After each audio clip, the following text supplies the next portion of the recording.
Hi అండి, I'm Manu Chaudhary, Ayurveda and family coach. ఈరోజు gut health, gut అంటే ఏంటో కూడా చాలామందికి తెలియని వాళ్ళు ఉన్నారు. సో నేను చెప్తాను. ఏంటి అంటే గట్ అంటే స్టమక్. మన స్టమక్లో జరిగే సిస్టమ్ ఏదైతే ఉంటుందో మనం తిన్నదంతా కూడా ఫస్ట్ స్టమక్లోకి వచ్చేస్తుంది. సో ఆ జరిగే డైజెషన్ సిస్టమ్ కానీ అదంతా కరెక్ట్గా ఉంటే అండ్ మన స్టమక్ కరెక్ట్గా ఉంటే గట్ కరెక్ట్గా ఉంది అని అంటారు. సో అయితే గట్కి బ్రెయిన్కి కనెక్షన్ ఉందా అని చెప్పి కొంతమంది అడుగున్నారు. ఎస్, 100% ఉండిందండి. ఏంటి అని అంటే మనకి గట్లో ఏదైనా ప్రాబ్లం వచ్చినా, లైక్ స్టమక్ పెయిన్ వచ్చినా, కాన్స్టిపేషన్ ప్రాబ్లం ఉన్నా, కొంచెం మనకి డైజెషన్ అది కరెక్ట్గా లేకపోయినా, ఇలాంటివి మంత్లీ పీరియడ్స్ అప్పుడు కొంతమందికి అన్ఈజీగా ఉంటుంది స్టమక్ అంతా కూడా.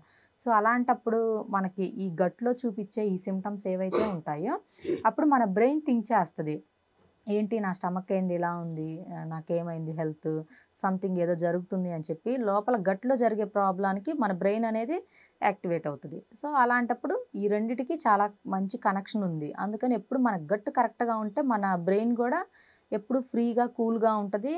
అండ్ దీని గురించి మర్చిపోయి కొంచెం కొత్త కొత్త ఆలోచనలు అనేవి వస్తాయి. సో అయితే గట్ ప్రాబ్లమ్స్ మనకి కరెక్ట్గా ఉండాలి, మన బ్రెయిన్ కరెక్ట్గా వర్క్ చేయాలి అని అంటే ఫస్ట్ ఆఫ్ ఆల్ మనం చూసుకోవాల్సింది గట్ ఇష్యూస్ అసలు ఎందుకు వస్తాయి అని కూడా మనం మాట్లాడుకోవచ్చు. సో ఎందుకు అని అంటే ఫర్ ఎగ్జాంపుల్ డైలీ మనం వీక్లో తీసుకుంటే ఒక 3, 4 లేదా 5 ఐటమ్సే తీసుకుంటాము, లైక్ కర్రీ కుకింగ్కి వెజిటేబుల్స్ని. అండ్ టిఫిన్ కూడా ఇడ్లీ, దోశ, పూరి ఈ మూడే తింటారు. కానీ అలా కాకుండా ఎనదర్ టిఫిన్ వెజిటేబుల్ బిర్యానీ కానీ ఏదన్నా లైక్ ఏదైనా అది కాకుండా డైలీ మనం తీసుకునేది కాకుండా కొత్త టిఫిన్ ఏదైనా మనం తీసుకున్నాం అనుకోండి, సో అప్పుడు మన గట్ అనేది యాక్సెప్ట్ చేయదు, మనకి మోషన్స్ అవ్వడం, స్టమక్ పెయిన్ రావడం జరుగుతుంది. అండ్ అలా ఇదొకటి. ఇంకొకటి వచ్చేసి మన టైప్ ఆఫ్ వెజిటేబుల్స్ ఉన్నాయి, బట్ కానీ నచ్చిన కర్రీనే రెగ్యులర్గా తీసుకుంటాము.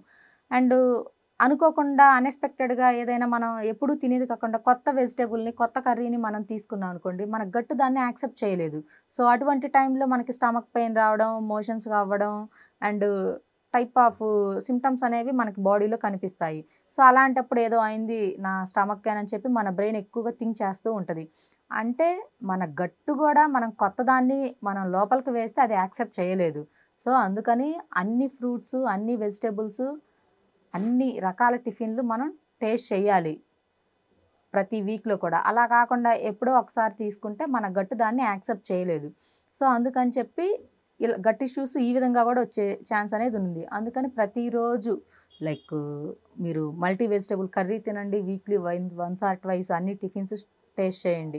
సో ఈ విధంగా ఉంటే గట్ ఇష్యూస్ అనేవి మనకి రావు. ఏదన్నా కొత్త ఐటెం తీసుకున్నా కూడా మనకి ఎటువంటి ప్రాబ్లం అనేది ఉండదు. అండ్ మన బాడీకి అన్ని విటమిన్, ప్రోటీన్స్ అన్నీ కరెక్ట్గా ఉంటాయి. అప్పుడు స్కిన్ కూడా గ్లో ఉంటుంది అండ్ ఎనర్జీగా కూడా ఉంటారు. అయితే గట్ ప్రాబ్లమ్స్లో లైక్ కొంతమందికి డైజెషన్ ఉంటుంది. డైజెషన్ తగ్గాలి అన్నా అండ్ కాన్స్టిపేషన్ ప్రాబ్లం ఇవన్నీ కూడా కరెక్ట్గా ఉండాలి అని అంటే ఎర్లీ మార్నింగ్ లైక్ ఒక 1/2 లీటర్ వాటర్లో ఒక 10 పోచలు అంటే లైక్ ఒక 1/2 టేబుల్ స్పూన్ వాము వేసేసి, అందులో ఒక చిటికెడు సైంధవ లవణం వేసేసి, 2 మింట్ లీవ్స్ వేసేసి చక్కగా మరిగించేసేసుకొని, తరువాత ఒక చిన్న లెమన్ స్లైస్ గినక ఆ 1/2 లీటర్ వాటర్లో పిండేసుకొని ఎర్లీ మార్నింగ్ ఖచ్చితంగా ఒక 3-4 డేస్ డైలీ గనక ఈ కషాయాన్ని గనక తాగారంటే కాన్స్టిపేషన్ ప్రాబ్లం కరెక్ట్గా ఉంటుంది. మనకి ఈ ప్రాబ్లం కంట్రోల్ అవుతుంది. అండ్ మనకి గట్ ఇష్యూస్ ఏమున్నా కూడా సో అవన్నీ కూడా కంట్రోల్ అయ్యి హెల్తీగా ఉంటారు.